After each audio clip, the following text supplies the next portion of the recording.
kan banyak orang persepsi bahwa judi sama si trading ini hal yang mirip. Kan kayak tadi awal gue ngomong tuh, itu judi sama itu kayaknya mirip gitu kan. Tapi sebenarnya beda. Sangat beda sih. Sangat berbeda ya. Halo sahabat Obrol, welcome back with me di Obrol Yuk. Hari ini kita kedatangan teman gue lagi, yaitu God of Gambler. Yang kemarin itu tuh kita banyak cerita-cerita ya di segmen yang sebelumnya tentang perjudian dan gimana sih setelah dia berhenti berjudi itu, terus apa kegiatannya. Kita langsung ngobrol-ngobrol dengan orangnya dulu. Nah, yuk, gimana kabar lu sekarang? Baik, gua setiap hari juga selalu baik gua. Setiap hari selalu baik ya? Iya. Terus tanggal 15 kemarin ya, anak lu udah lahir? Iya, 15 Oktober. Ini super congratulations ya, udah lahir. Cewek ya? Cewek, iya. Sesuai dengan prediksi dari dokter Terus dan sekarang para analis sibuk udah memprediksi. di rumah ngurusin anak dong? Sibuk ya, seperti biasa ngurusin anak, ngurusin istri. Ngurusin anak, istri Iya. juga sekarang lagi itu ya? Apa? Iya. Cuti ya? Cuti hamil 3 bulan. Oh 3 bulan? Iya. Lama amat? Ya, namanya kerja kantor itu ya keunggulannya kerja kantor. Oh Jadi, iya? Iya, kalau bisa setelah kelar cuti hamilin lagi, ntar kan Hamilin cuti lagi? iya, kayak gitu. Gokil juga ya? Nah, Kalau Tuhan kasih Amin. hamil ya.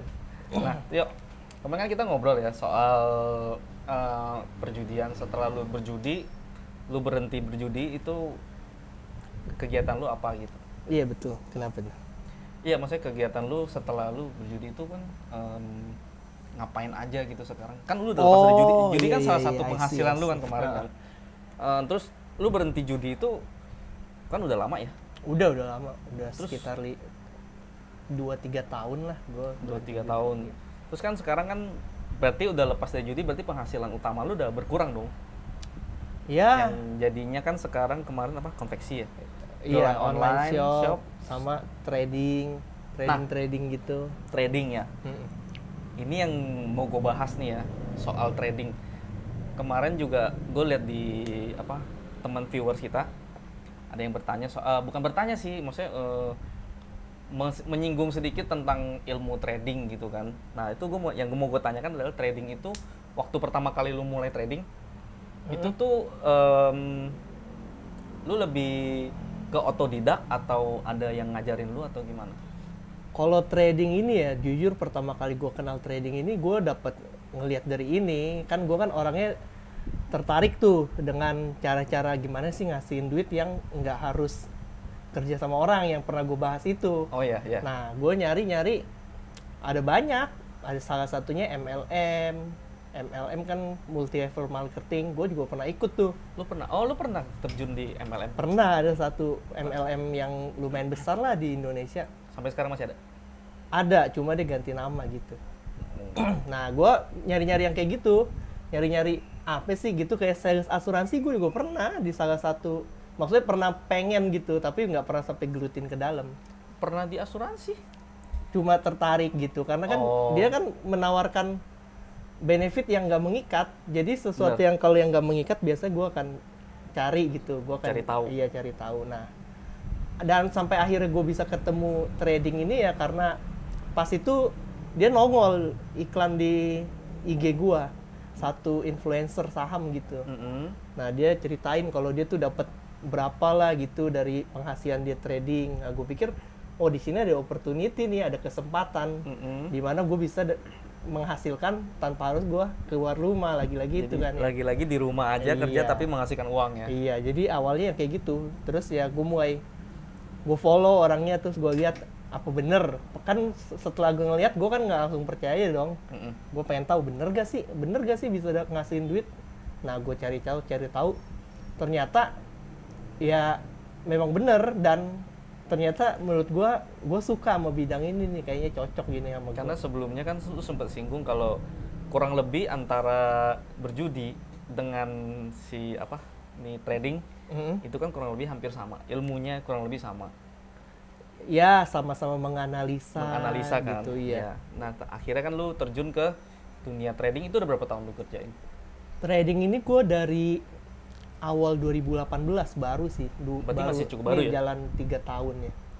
Tahun ketiga ini gue. Oh, sekarang kan Gue udah ngikutin sih dari 2017-an. Cuma pertama kali gue buka account, jadi gue belajar dulu sekitar 3 bulan gitu pakai account demo. Oh iya, di beberapa aplikasi kan ada yang demo-demonya ada untuk account kita demo belajar. untuk kita belajar. Gue ikutin tuh. Itu asli tuh. Maksudnya Maksudnya- ikutin dia punya pasar saham itu sama asli. Iya, real time. Dia real time. Jadi Mm-mm. saat pasarnya, marketnya itu buka, ya kita bisa nyesuaiin dengan akun demo ini. Tapi semuanya tuh sama, cuma ya uangnya ini uang palsu. Uang palsu. Iya, cuma kayak gitu doang. Jadi kan gue udah cobalah beberapa bulan, akhirnya gue mantepin diri nih. Oke deh, gue buka akunnya deh.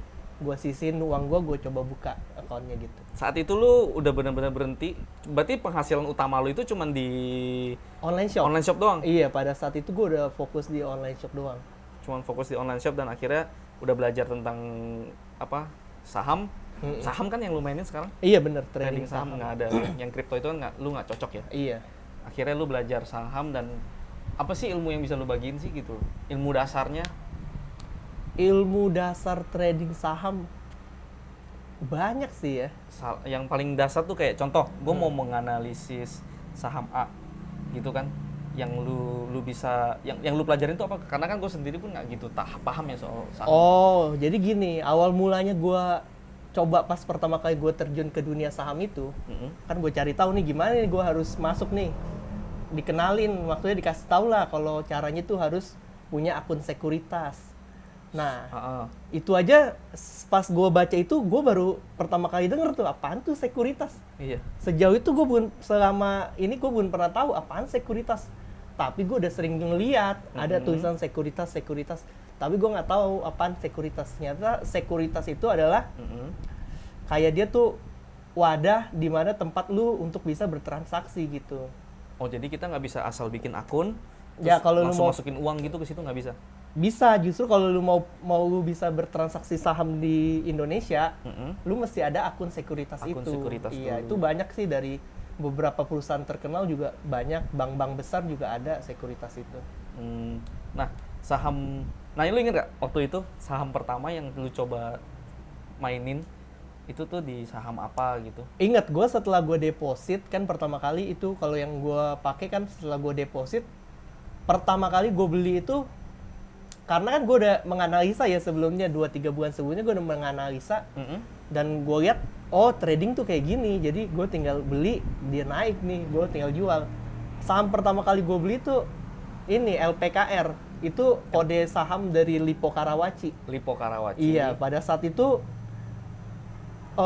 pas gue buka akun sekuritas itu kan gue dikenalin sama salesnya dong. Nah, salesnya itu ada satu grup yang untuk merekomendasikan saham-saham apa sih yang bagus untuk hari ini di trading kan nih. Oh, ada begitu? Iya, sampai ada kayak gitunya. Bahkan kalau kita nggak ada kayak gitunya, di luaran banyak orang yang menawarkan rekomendasi berbayar. Itu berbayar. Kalau Iya. yang lu ikut itu? Kalau yang gue ikut kan karena dia sales gue, jadi gue dimasukin ke grupnya dia secara gratis gitu. Secara gratis. Iya. Terus dari situ di grup itu lu belajar? Belajar. Gue ya seperti biasa awalnya coba-coba. Karena kan kita masih Awalnya ada coba-coba. ininya apa? Masih ada jiwa berjudinya ya pada saat itu ya. Jadi ya gue berharap ketika gue beli harga itu naik dan gue pengen langsung jual gitu.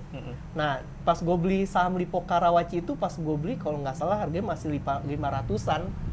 500-an per lembar gue beli, dia naik beberapa persen, 1-2%, udah langsung gue jual. Langsung lu jual. Iya, Tapi ada. untung tipis dong ya? Iya, untung tipis pada saat itu. Dari situ lu benar-benar mulai tertarik ya dengan, atau masih belum?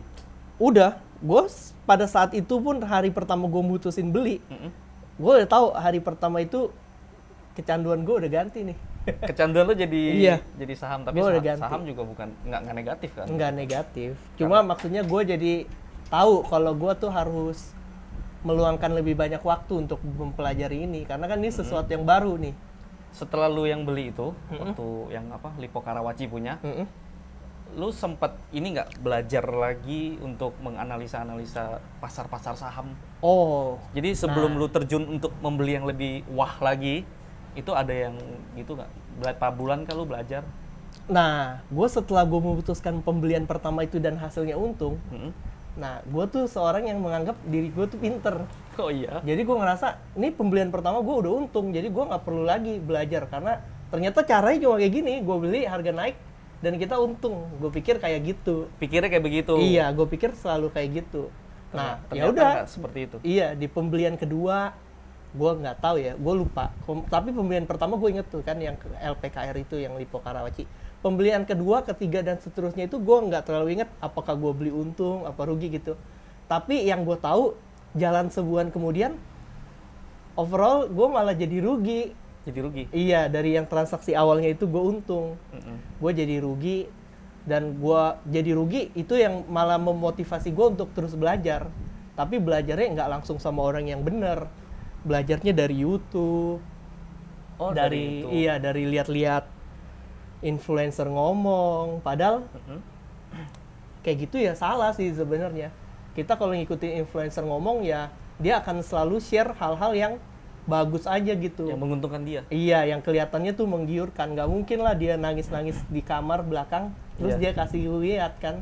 Karena kan dia mau menginfluence lu. Nah, kayak gitu. Dari situ lu mulai mencari tahu ya, apa aja yang...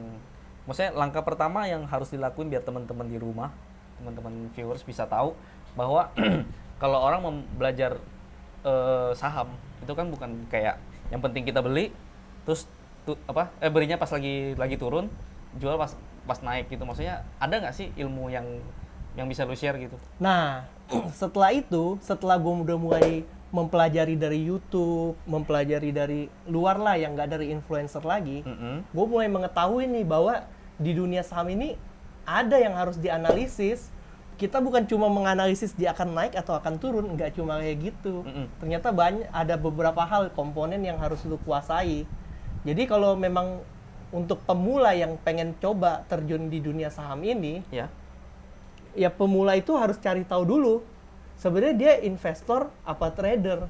Karena dua hal ini aja udah membedakan senjata apa yang akan kita pakai gitu. Oh iya. Iya, ilmu apa yang harus kita pelajari itu udah beda sebagai seorang investor ataupun trader. Nah, kalau trader itu seperti apa nih? Kalau trader itu, kalau gue sih sekarang ini jatuhnya gue trader. Lu seorang trader? Ya, trader itu ada beberapa jenis trader juga. Ada jenis trader, kalau di istilah orang-orang trading udah tau lah, scalper. Ini yang lagi hit scalper nih. Karena ada satu influencer saham yang tiba-tiba terkenal karena dia scalper dengan dana yang begitu besar, dengan penghasilan yang begitu besar gitu. Oh. Nah, jadi sekarang yang lagi nge-hits ini scalper. Scalper itu kita cuma kayak trading singkat banget. Nih gue sekarang beli nih. Contoh. Gue beli, harganya naik 1-2%, gue langsung jual lagi. Kadang bahkan nggak nyampe 5 menit. Kadang 30 detik aja udah gue jual. Karena grafiknya itu kan setiap... Iya, karena supply demand-nya itu selalu bergerak. Setiap menit ya? Atau setiap detik ya? Iya, setiap detik bergerak. Jadi setiap detik bergerak, naik atau turun, itu tergantung. Jadi seberapa banyak yang lu beli, ketika naik, udah naik berapa persen dan lu merasa cuan, langsung lu jual? Iya, seperti itu. Nah, kalau gue tipenya yang kayak gitu. Kalau yang tipe investor? Kalau tunggu, yang trading itu masih ada lagi tipe yang swing itu tipe swing trade ya namanya. Iya, swing trade itu tipe yang kalau orang beli dia nggak langsung jual hari itu, dia pengen tahan dulu 1 minggu. Oh, beberapa hari. Iya, beberapa hari, 1 minggu, sebulan juga masih oke lah. Kadang kalau yang swing position itu dia bisa taruh sampai 3 bulan sampai setahun, dan itu pun masih kehitung trading. Itu masih kehitung trading. Iya, bukan investor. Kalau investor itu kan yang tahunan ya. Iya, kalau investor itu kalau menurut gua investor itu juga dibagi lagi tuh, ada beberapa investor lah gitu. Banyak banget ya. Iya, dan kita bener-bener sebagai pemula mesti tahu kita tuh maunya terjun yang kemana nih. Ke arah mana? Iya, nggak boleh kita masuk niatnya mau jadi trader nih. Gue beli ceritanya nih, tahu-tahu pas kita beli harganya turun, terus kita nggak mau jual rugi. Nah, ntar kita bilang, untuk investasi aja lah. Seperti itu nggak boleh sebenarnya.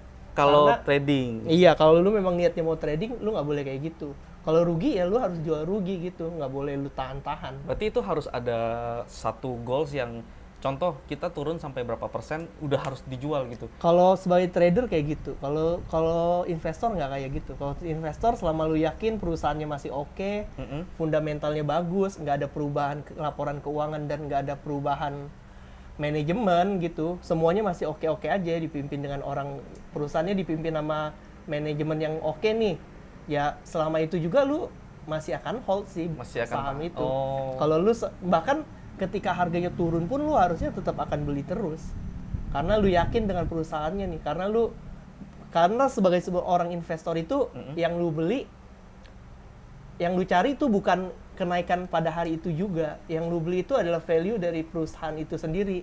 Jadi lu benar-benar harus menganalisa company-nya tuh kayak gimana. Oh, jadi si perusahaannya jadi selain kita melihat dari grafiknya atau bagaimana track recordnya, dia punya grafik naik turun, tapi kita harus tetap mencari tahu bagaimana kondisi perusahaan tersebut. Oh iya betul, seperti itu. Jadi itu yang lu lakuin setiap harinya. Nah awal-awal gue kayak gitu tuh. Awal-awal gue baca, karena pertama kali gue terjun, walaupun di transaksi pertama gue itu gue trading ya, tapi itu sebenarnya gue pengen jadi seorang investor. Pengennya jadi seorang investor. Iya, pengen jadi investor. Jadi gue pelajarin terus, maksudnya fundamental atau apa gitu.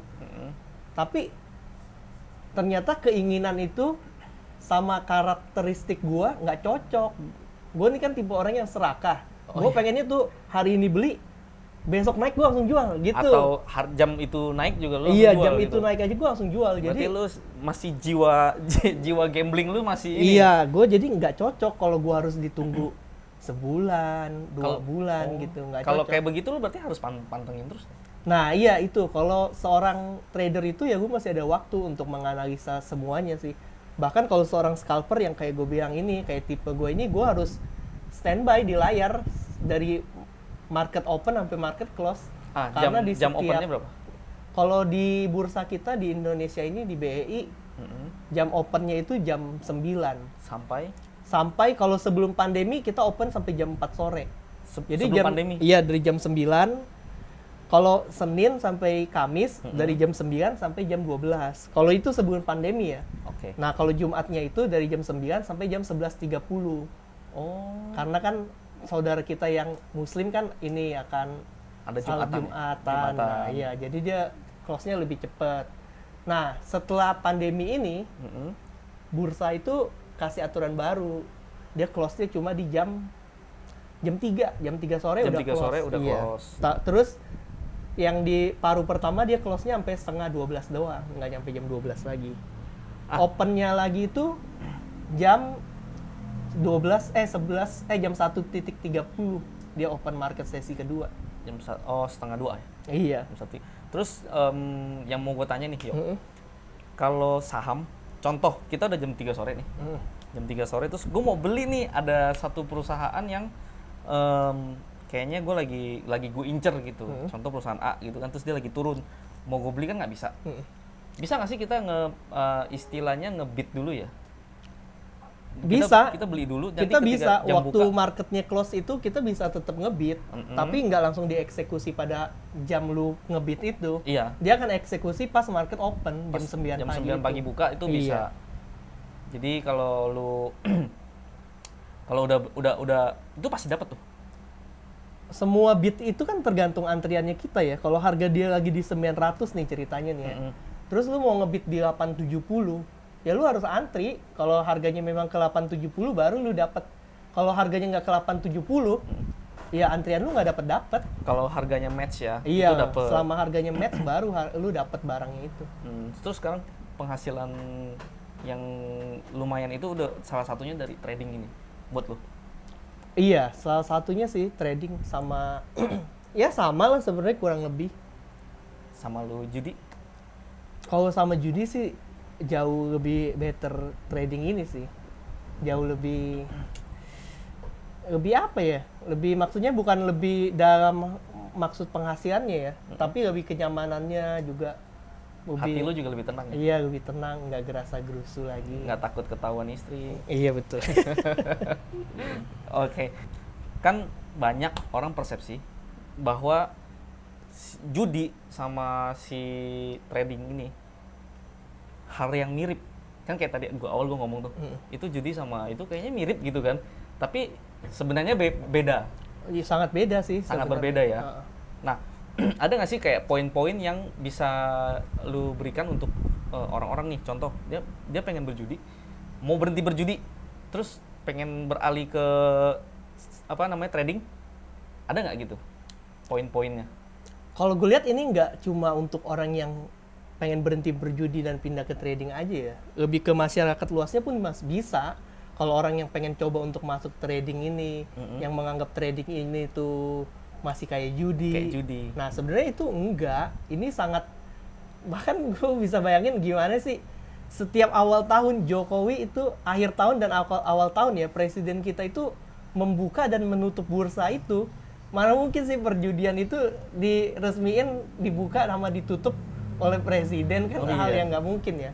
Pokoknya ini tuh bukan benar-benar bukan judi. Karena jujur ya, gue sendiri pun masih kadang gue di mindset gue, apa sih bedanya gitu loh. Setahu gue mirip tapi juga berbeda gitu. Maksudnya lu bisa kasih tahu gue nggak, maksudnya poin berbeda dari antara judi sama trading ini apa? Nggak bisa bener, bahkan gue nggak tahu ya sebenarnya apa yang dibilang sama gitu. Kalau gue dengar dari orang lain ya, orang selalu bilang trading itu sama aja kayak judi, karena ya lu beli dan lu mempertaruhkan, kalau dia naik ya lu untung, kalau dia turun ya lu rugi. Itu yang poin yang banyak orang tuh salah persepsi di situnya. Nah itu kan karena itu orang seperti itu kan karena mereka baru masuk ke bursa, dan ya sangat wajar di saat lu nggak mau mengetahui banyak informasi dan lu beli terus, kalau dia naik kita jual, kalau dia turun kita jual gitu. Nah itu sangat wajar, tapi seiring berjalannya waktu, saat lu udah mulai lebih serius, saat lu udah mulai lebih pengen tahu nih, gue harus seperti apa sih investasi yang kayak gimana yang gue mau, terus trading seperti apa yang gue mau, nah lu akan mempelajari lebih dalam itu, dan lu akan tahu bahwa memang trading itu beda sama judi. Sangat berbeda. Sangat berbeda. Jadi bukan cuman beli di waktu turun, naik jual. Itu biasa pemula yang begitu ya. Iya. Punya mindset seperti itu ya. Iya. Bahkan di dalamnya itu sebenarnya jauh lebih daripada itu sih. Dan keuntungannya juga lebih besar kayaknya. Sebenarnya kalau orang yang sukses di judi juga banyak. Tapi orang yang sukses di trading ini kayaknya lebih banyak gitu kan. Keuntungannya juga bisa lebih besar. Dilihat bahkan ya, orang-orang terkaya di dunia itu semuanya dari saham. Dari saham. Semuanya. Gue mungkin ya kalau gue ada salah boleh dikoreksi. Tapi coba gue sebutin siapa ya orang terkaya di dunia ini. Elon Musk. Elon Musk, dia ya sahamnya Tesla. Oh, dia pemilik saham Tesla. Iya. Terus siapa lagi? Bill Gates, Microsoft. Bill Gates, iya. Siapa lagi? Orang-orang kaya di dunia, Jeff Bezos. Nah, itu kan dia pemilik saham Amazon, itu semua listing di bursa Amerika. Berarti kalau seandainya, bisa nggak lu kalau lu sekarang main saham nih, ada nggak ketemu saham-saham di luar punya? Pernah nggak main yang luar? Kalau sejauh ini kan gue masih di market Indonesia aja ya, belum sampai ke market luar negeri. Tapi kalau kita pengen beli market luar negeri pun bisa. Bahkan ya, orang-orang terkaya di Indonesia pun, kita tarik nih orang terkaya di Indonesia. Siapa sih ya? Pemilik Jarum. Pemilik Jarum. Kalau Jarum itu dia nggak listing kalau Jarum. Cuma kalau kayak yang lain selain Jarum kan kayak BCA tuh, Hartono ya. Nah itu kan jelas dong sahamnya BCA. Jadi terus dia banyak company lagi di dalamnya tuh, nggak cuma dia ada perusahaan-perusahaan kecilnya. Iya, perusahaan-perusahaan lainnya seperti bergerak di bidang tower. Dan kalau nggak salah marketplace Blibli pun itu punya BCA ya. Maksudnya grupnya dia tuh. Oh, salah satu grupnya BCA juga? Iya, Blibli. Dan kayaknya dalam waktu dekat ini kedengarannya dia akan listing sih. Oh. Iya, dia baru-baru ini kan ada berita juga. Blibli ini mengakuisisi Rans Market. Lu tahu Rans Market kan? Ya, nah, itu dia juga ada listing di bursa ini. Jadi orang-orang terkaya di Indonesia pun semuanya berasal dari dunia saham. Dunia saham ya. Terus lu pernah nggak sih ini yang mau gue tanya ini, Yok. Terus bank, saham-saham bank itu masuknya ke yang tradingnya itu tipe apa? Investasi kah atau yang kayak lu yang trade yang per hari atau apa gitu? Oh, kalau bank itu kan banyak ya. Bank itu gue nggak terlalu hafal berapa, tapi setahu gue lebih dari lebih dari 30 atau 40 bank ada di dalam situ. Tapi kan bank itu dibagi lagi, ada yang big caps. Big caps itu bank-bank top yang memang harganya tuh, harga valuasi perusahaannya tuh besar. Nah, itu ada, taruhlah kita ambil contoh BCA, BRI, BNI, Mandiri, ada juga BTN. Ya. Nah, itu kan yang top-top tuh. Bahkan bank sekelas Danamon aja ya. Kayaknya bank Danamon tuh masuk yang big caps. Tapi ada bank-bank yang second liner gitu, dia yang barisan kedua kayak Bank Permata, Bank Niaga gitu, Bank KNB pun, Bank jarang KNB orang sih kedengeran lah ya. Iya. Yang kayak gitu pun ada di bursa. Dan kalau kita mikir itu yang cocok untuk investasi yang mana ya, pasti yang big cap itu dong. Yang kita yakin nih dalam waktu 100 tahun ke depan bank itu pun akan tetap ada. Tetap gitu. berdiri. Iya. Oh, jadi kalau gue mau beli nih perusahaan sahamnya si Bank BCA contoh. Waktu gue beli itu, gue nggak bisa kayak lu yang apa namanya, yang lu trade yang tipe scalper itu nggak bisa tunggu dia turun naik dikit jual. Ya itu balik lagi ke elunya itu, karakter lu kayak gimana, lu cocoknya untuk jadi seperti apa. Jadi nih ya, kalau seandainya lu masuk ke dunia saham ini dan lu pengen pengen jadi seorang investor nih. Nah, investor tuh yang harus dipelajari ya fundamental perusahaan, arus kas masuk perusahaan, labanya itu dari mana, kita mesti tahu semua. Harus tahu Bahkan jelas. kita nggak bisa ngeliat, ceritanya dia bilang, nih perusahaan ini labanya segini lo, gede banget lo gitu. Kita nggak bisa tutup mata langsung beli, nggak bisa kayak gitu juga. Nggak boleh gitu. Kita mesti tahu juga, ini perusahaan labanya segini tuh dari mana, labanya apa beneran dia jualan dari produknya dia sendiri, atau karena dia ada investasi di tempat lain dan investasinya itu menguntungkan, jadi labanya dia naik atau kayak gimana, kita tuh mesti diulik semua sih. Jadi itu yang setiap hari lu kerjain itu lu cek-cekin tuh perusahaan-perusahaan itu di internet gitu. Kalau gue sih kan karena gue trader ya, jadi gue lebih ke analisa teknikal. Teknikal tuh yang baca-baca grafik. Nah, biasa kalau investor tuh nggak pakai baca grafik. Oh, investor nggak baca grafik. Enggak. Kalau yang scalper ini lu pakai baca grafik. Wajib bisa. Ya karena itu adalah senjatanya kita ya sebagai seorang trader. Senjata lu untuk bisa bertahan di market ya. ini. Iya. Sejauh ini lu udah punya keuntungan sebesar apa gitu? Maksudnya angka yang lu pernah dapat besar itu seberapa gitu? Bisa sebutin? Kalau gua range-nya aja.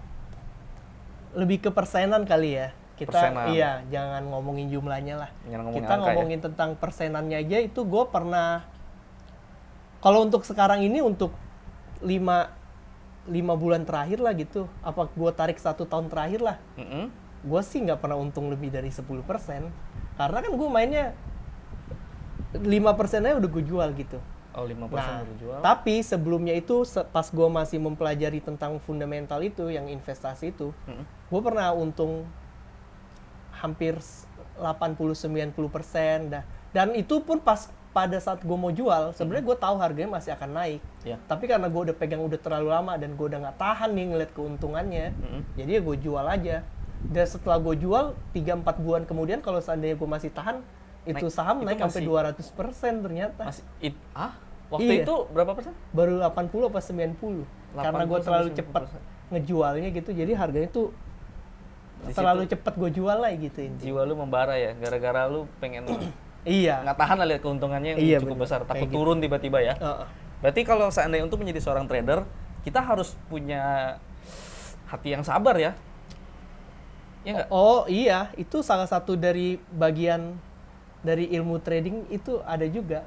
Jadi itu namanya biasa orang sebutnya sebagai psikologi trading. Psikologi trading. Iya, jadi di mana harganya itu di bawah naik turun, kita sebagai seorang trader nggak boleh pusing, nggak boleh ke trigger ya? Iya kan, kalau lu lihat pada saat kemarin yang rame-rame gitu kan, banyak orang yang kayaknya pusing banget karena harga sahamnya dibanting turun sampai bilang ini tuh uang buat gua kuliah atau untuk apa. Sebenarnya kan itu semua kesalahan dari trader itu sendiri. Kenapa lu mempertaruhkan itu di bursa saham? Oh ya, yang lu nggak tahu resikonya gitu. Satu hal lagi, kayaknya ya yang sering gue lihat orang bukan mempertaruhkan sih, menaruh uangnya dia, mendepositkan uangnya mereka itu di saham. Ternyata uang yang mereka punya itu uang gimana ya? Uang dapur atau Uang panas istilahnya uang kalau panas kan. istilahnya ya. Uang panas itu yang dia akan pakai suatu hari gitu Iya. kan. Yang jadi lebih baik kita kalau trading itu harus pakai uang dingin. Uang yang memang kita tuh bener-bener nggak pakai nih. Siap hilang. Bahkan siap hilang Bahkan begitu. siap hilang ya. Iya. Jadi waktu itu lu pernah nggak pakai uang panas lu? Atau sudah uang dingin? Gua sih pertama kali ya pasti pakai uang panas. Pertama kali. Iya, Tapi pertama kali. itu lu Bahkan nekat sampai sekarang pun gue juga masih kehitung pakai uang panas sih. Maksudnya tapi ini maksudnya bukan uang yang bener-bener besok gue harus pakai, nggak kayak gitu. Uang yang di tabungan. Oh. Tapi sewaktu-waktu kalau ada urgensi apa, gue perlu untuk pakai uang ini gitu. Nah, gue masih pakai uang kayak gitu. Tapi kan karena gue sangat tahu resikonya, jadi gue bisa menghandle itu. Bisa iya, memanage-nya supaya nggak over lah ya. Iya, Kak. Jadi gue udah tahu apa yang harus gue lakuin kalau sesuatu terjadi gitu. Jadi buat teman-teman di rumah jangan pakai uang panas ya. Iya. Pesannya itu jangan pakai uang panas, dan kalau kita mau menganalisis kita mau terjun ke dunia trading itu, kita harus tahu dulu seluk-beluk dari perusahaan tersebut ya. Iya, betul. Supaya nggak terjadi kerugian ataupun sampai minus ya. Iya, sebenarnya kerugian itu adalah suatu kepastian sih di dalam trading saham itu. Karena lu kalau memutuskan untuk trading, masuk ke dunia saham, lu udah pasti tahu kalau lu akan rugi.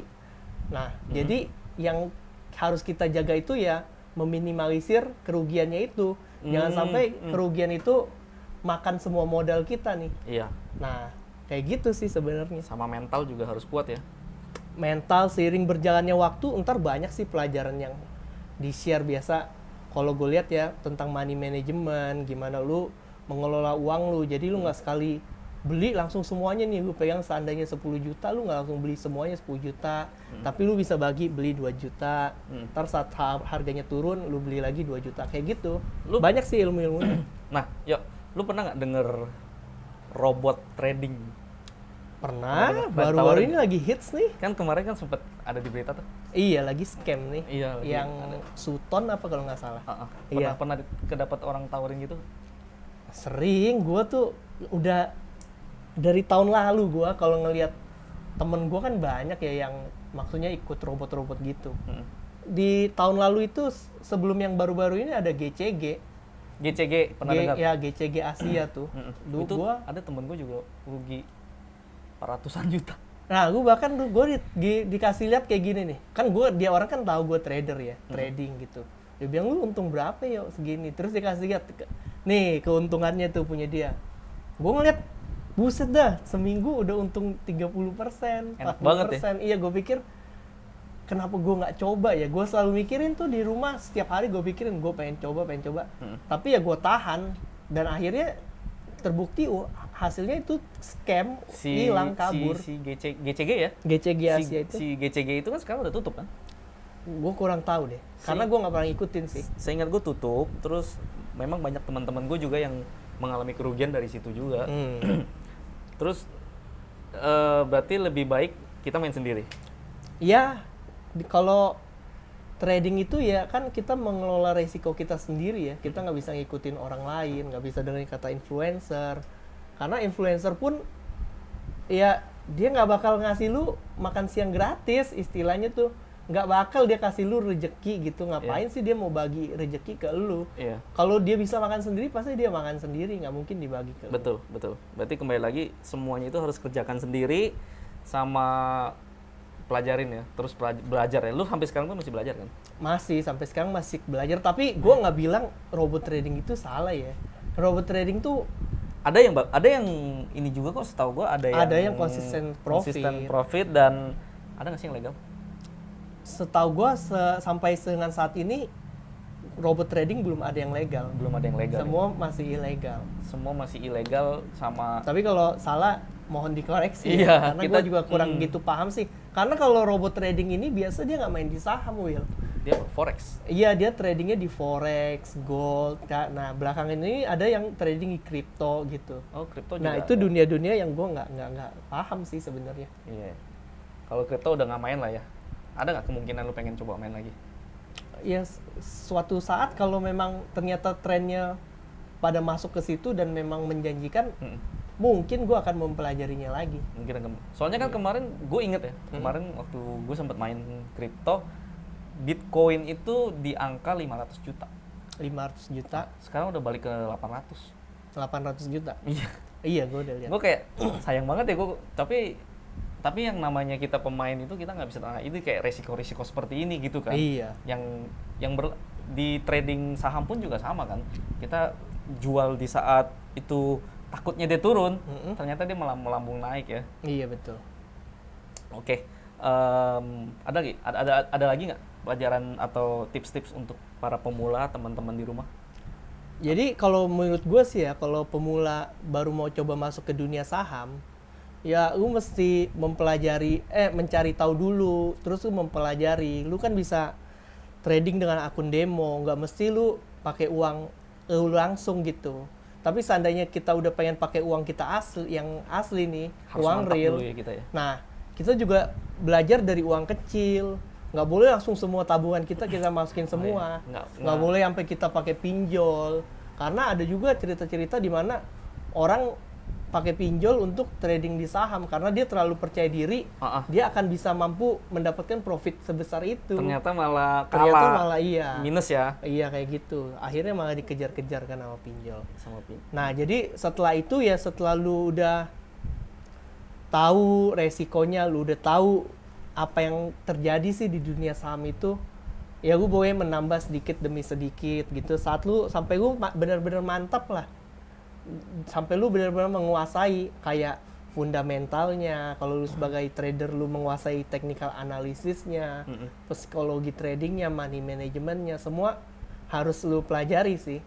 Semua harus dipelajari dulu, baru boleh terjun bener-bener untuk main saham ya. Dan yang paling penting menurut gue, yang gak kalah penting ya, lu mesti ada mentor yang tepat gitu. Oh, lu sendiri ada mentor? Dulu gue ada mentor. Dulu gue pernah ikut kelas gitu, kelas untuk belajar technical analysis. Nah, dari mentorin. Kayak gitu bayar gak? Bayar. Gue pada saat itu gue bayar satu kelasnya itu kayak kuliah online. Jadi seminar online gitu. Nah, itu satu sesi bisa 20 kali pertemuan kalau nggak salah. Gue bayar berapa ya? 2,4 kalau nggak salah pada saat 2,4 juta. Tapi lu dapat ilmunya? Dapat ilmunya.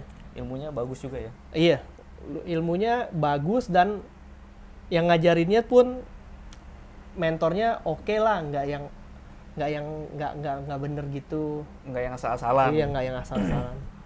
Jadi pesannya adalah buat teman-teman yang mau mulai trading, mau mulai main saham ya, itu kan spesialisnya lebih ke saham aja kan? Iya. Nah, itu harus mulai dari kecil-kecil dulu dan jangan gerasa-gerusu ya. Jangan langsung gerasa-gerusu gimana ngomongnya ya? Jangan langsung menggunakan semua tabungan kita ya, apalagi pinjol ya. Masuk aja sesuai porsi belajar lah gitu. Sesuai kemampuan ya. Iya. Jangan sampai kita maksa malah akhirnya minus. Betul. Gitu. Jadi sekarang udah enak ya jalan sahamnya. Sekarang ini ya udah. Sekarang pasar saham bagus ya? Sekarang lagi bullish-bullishnya nih. Bullish tuh istilah di marketnya kan lagi naik-naiknya nih. Oh iya. Iya, lagi udah sama lah kayak kripto lagi tinggi-tingginya nih. Kalau untuk bursa kita ya, itu lagi tinggi-tingginya. Tinggi-tingginya ya. Soalnya pandemi juga udah mulai berakhir, terus perbaikan ekonomi mulai kerasa. Iya. Sekarang juga udah mulai macet. Iya. Ya kan? Kayak waktu kemarin pandemi juga nggak gitu macet. Karena sekarang. Mau nggak mau saat lu bermain di dunia saham ini, lu mesti tahu perkembangan makroekonomi, terus kita perkembangan situasi politik, kita juga mesti ikutin karena sedikit banyak itu mempengaruhi kebijakan-kebijakan pemerintah, ekspor impor batu bara, nikel dan lainnya. Berarti waktu lu waktu pandemi, iya, kan berarti si sahamnya rumah sakit tuh lagi naik tuh. Waktu awal pandemi itu gue pernah loss banyak banget tuh. Itu karena semua, nggak cuma di bursa Indo ya, di bursa global semuanya itu turun.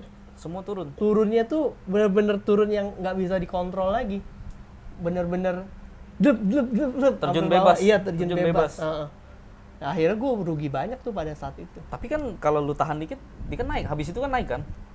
Iya, tapi itu adalah pengalaman pertama kali gue kena situasi kayak gitu. Oh. Jadi gue nggak tahu apa yang harus gue lakukan. Belum ada pengalaman nih pada saat pertama kali itu. Berarti di situ mental lu diuji Iya, ya? sekarang gue udah tahu kalau seandainya kejadian lagi kayak gitu, malah sebenarnya di bawah itulah gue harus beli. Iya, justru kan di bawah itu lu harus beli. Karena Iya. kan ada kemungkinan, apalagi rumah sakit kan. Sekarang kan lagi pandemi, terus habis itu rumah sakit ketika keadaan udah mulai normal, dia kan naik lagi kan? Nah itu kalau balik lagi kita mesti benar-benar mengetahui berita-berita dari sekitaran kita, terus keputusan-keputusan politik. Rumah sakit naik karena kan mereka menjual PCR dan lain-lainnya kan. Oh iya. Tapi kemarin setelah Jokowi memutuskan untuk harga PCR dipotong 50%, Turun lagi? harga saham rumah sakit banyak yang mulai turun. Anjlok lagi? Iya, anjlok lagi karena kan keuntungan dia sedikit banyak terpangkas dong dari itu. Dan juga seiring menurunnya kasus COVID di Indonesia kan pendapatan mereka juga turun. Udah menurun lagi, udah sebenarnya bukan menurun sih ya, kembali normal ya. Kembali Ke normal. sebelum pandemi kan? Iya, seperti Gitu. itulah. Mungkin segitu aja ya? Apa? Ada lagi nggak? Udah cukup ya? Cukup sih kalau untuk yang pemula tuh itu Ini udah dasar-dasarnya oke sih. udah. Iya, dasar-dasarnya kayak gitu. Yang penting kan kita mesti apa ya? Mesti tahu lah resiko apa yang kita lakukan itu. Jadi kita nggak asal-asal beli dan jual. Dan sekarang banyak banget sih influencer yang ngajarin dan oke, gue lihat dia ngajarinnya dengan benar gitu, nggak kayak dulu lagi. Sekarang kalau kita mau belajar tuh terbuka sih di mana aja, di YouTube lah, dari Instagram lah, TikTok lah, segalanya Iya, tuh udah banyak yang banyak ngajarin. banget. Jadi kita tinggal kembali lagi kita mencari mentor yang tepat, jangan sampai kita salah mentor. Dan kalau kita salah mentor ya kita tinggal cari mentor lain, pindah aja gitu. Pindah lagi aja, jangan, yang penting kita jangan buru-buru lah ya, jangan dalam Iya. mengambil keputusan ya. Iya. Kalau Trading investasi ini kan adalah satu jalan untuk kita mencapai sebuah impian. Jadi nggak bisa tuh dilakukan dalam jangka waktu pendek. Kalau kita menyusun suatu plan gitu, seandainya kita mau beli rumah atau apa, ya Iya. kita mesti hitung matang-matang, kita harus investasikan kemana, uangnya Iya. berapa yang harus diinvestasikan. Kita harus tahu waktunya tuh berapa lama, 10 tahun apa 20 tahun gitu sih. Jadi nggak langsung beli dan ngarep dia langsung naik berkali-kali lipat, nggak kayak gitu sih cara mainnya. Jadi impian lo adalah menjadi seorang trader yang sukses di bidang trading. Iya, sekarang ini ya kayak gitu. Sekarang ini itu ya, dan Iya. sampai sekarang masih berjalan dan belajar terus ya. Iya. Pokoknya yang penting jangan putus untuk belajar ya. Iya, betul. Jangan mau berhenti untuk belajar, terus cari tahu, sama jangan buru-buru mengambil keputusan. Betul. Ya. Oke, untuk teman-teman di rumah, itu tadi sedikit banyak ya pelajaran dari Bapak God of Gambler. Kayaknya cukup sekian, dan thank you ya untuk pelajarannya, dan kayaknya sih gue mau belajar trading lagi sama lu lagi nih. Oke, Gitu. boleh. Siap nggak kalau gue minta ajarin? Oh, saya selalu siap. Widih, itu yang gue demen. Oke deh, thank you ya buat waktunya, dan see you on next video di Obrol Yuk. Bye.